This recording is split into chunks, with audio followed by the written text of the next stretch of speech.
Dari Dewan Pengarah kemarin rapat di Jakarta, proses penanganan darurat dan sekarang masa transisi berjalan dengan baik, lancar, banyak progres yang kita capai, baik dari indikator pemerintahan, indikator akses kepada publik, kemudian juga indikator pendidikan, indikator sosial, serta hunian, baik hunian tetap maupun hunian sementara. Tetapi pekerjaan tentu belum selesai, pekerjaan belum berhenti. Ini baru tahap sampai dengan masa transisi. Berikutnya adalah penyelesaian rencana induk, yang kemudian rencana induknya itu nanti akan dijadikan dokumen bersama dalam rangka pelaksanaan rehabilitasi dan rekonstruksi yang permanen.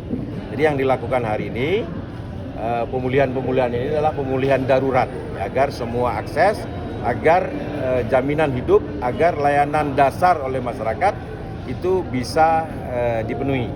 Tetapi rekonstruksi permanennya akan kita mulai, akan kita start setelah rencana induk. Rencana induk final kemarin sudah dipaparkan di hadapan Dewan Pengarah.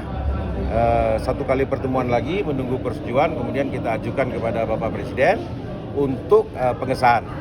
Dasar rencana induklah yang dijadikan dasar untuk rehabilitasi dan rekonstruksi secara permanen. Pak, rumah penyintas banjir seperti di PD Jaya itu Pak belum bersih dari lumpur Pak. Bagaimana tanggapan? Dari lumpur. Iya, Pak. Rumahnya itu belum bersih dari lumpur Pak. Oh, yang rumah lama ya. Ya. Proses pembersihan lumpur terus kita lakukan ya, kerjasama TNI, Polri, relawan, termasuk pekerjaan cash for work di PD Jaya itu dilakukan di kecamatan Meradua ya, Meradua, di desa Blangcut, di desa apa lagi? Menasaraya ya, beberapa dilakukan. Demikian pula di Tamiang.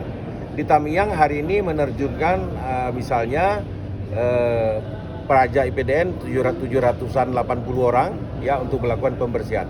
Pembersihan terus dilakukan bekerjasama dengan semua pihak ya. Dan tentu masyarakat juga diminta untuk berpartisipasi. Mereka yang memperoleh dana insentif berupa rehabilitasi rusak ringan, rusak sedang, agar membersihkan dalam rumahnya. Karena sebagian para pekerja ini tidak berani masuk rumah, karena ini wilayah privasinya rumah, tapi taruh material lumpur itu di luar agar bisa dibersihkan oleh petugas yang ada. Ya. Pak, untuk banjir berulang Pak, banjir berulang di Aceh Tengah. Ya, banjir berulang. Ini ada isolir dari ini 5. Ya, konstruksi sungai itu memang satu PR besar yang akan kita lakukan. Tetapi tim PU siaga di tempat. Jika ada akses yang terputus seperti tadi malam diperbaiki. Terputus lagi kita perbaiki lagi ya. Yang untuk wilayah terisolir kita berusaha sejauh mungkin yang 5 desa di Aceh Tengah. Jalur kendaraan berat tentu belum bisa, tapi kendaraan kecil sudah bisa lewat. Kita akan coba penuhi semua kebutuhan di wilayah 5 desa yang ada di Aceh Tengah. Kita mengakui bahwa lumpur ini belum bersih sepenuhnya. Oh belum, Pak, ya? belum berat Pak. Jadi tapi wilayah vital, daerah vital sudah kita bersihkan. Ya. Sarana pendidikan Pak, sarana pendidikan kapan Pak? Sarana pendidikan kapan Pak?